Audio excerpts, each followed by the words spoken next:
Hello అండి అందరికీ. నేనైతే ఇప్పుడు పల్లీల చట్నీ ఇడ్లీలోకి దోశలోకి చాలా సింపుల్గా ఎలా చేసుకోవాలో చూద్దామండి. ముందుగా నేను పల్లీలను వేపుకొని అవి దోరగా వేపుకోవాలండి. మరీ అంత మాడిపోయేదాకా కాకుండా పల్లీలు వేపుకొని పక్కన తీసుకొని పెట్టుకున్నానండి.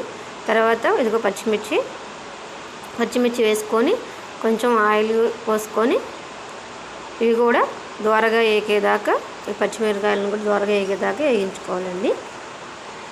ఇది కొంచెం చూడండి, నేను చక్కగా దోరగా వేగిపోయినాయో వీటిని ఇప్పుడు మిక్సీ జార్లోకి తీసుకొని మిక్సీ జార్లో వేసుకోవాలండి.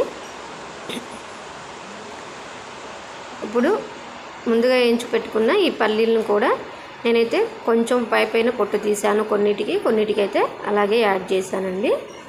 ఇవ్వండి ఇలాగా ఈ పల్లీలను కూడా వేసేసుకోవాలి. ఇలాగా చిన్నులపాయలు ఒక 4-5 రెబ్బలు చిన్నులపాయలు వేసుకున్నాను. రుచికి తగినంత ఉప్పు, 1 టేబుల్ స్పూన్ ఉప్పు అయితే నేను యాడ్ చేశాను. రుచికి తగినంత కొంచెం మరీ ఎక్కువ కాకుండా కొంచెం అల్లం ముక్క వేసుకుంటున్నాను. ఇది కొంచెం చూడండి ఇంత. ఇప్పుడు దీంట్లో కొంచెం వాటర్ యాడ్ చేసుకొని ఇంకా మిక్సీకి పట్టేసుకుంటే పల్లీల చట్నీ అయితే రెడీ అయిపోయిందండి. ఇప్పుడు చిన్న బాణీ పెట్టుకొని దాంట్లో 1 టేబుల్ స్పూన్ ఆయిల్ పోసుకోవాలి. ఆయిల్ పోసుకొని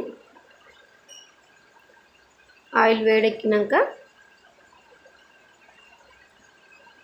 పోపు దినుసులు అనేవి వేసుకోవాలి. పోపు దినుసులు దోరగా వేగిన దాకా వేయించుకోవాలండి. దీంట్లో 2 ఎండుమిరకాయలు కూడా వేసుకుంటే చాలా టేస్టీగా ఉంటుంది. నేనైతే ఎండుమిరకాయలని స్కిప్ చేస్తున్నాను. 2 రెబ్బల కరివేపాకు కూడా వేసానండి. ఇవి దోరగా వేగినవి చూడండి, ఇట్లా చక్కగా మాడిపోకుండా. ఇప్పుడు ఈ మిక్సీ పట్టుకుని ఈ పల్లీ చట్నీ అయితే దీంట్లోకి యాడ్ చేసేస్తున్నాను.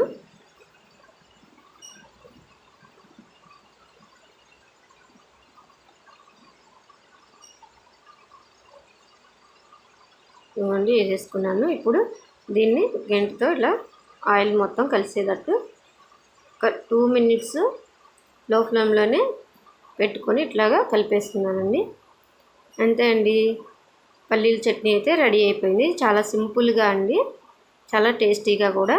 ఇడ్లీలోకి దోశలోకి చాలా బాగుంది.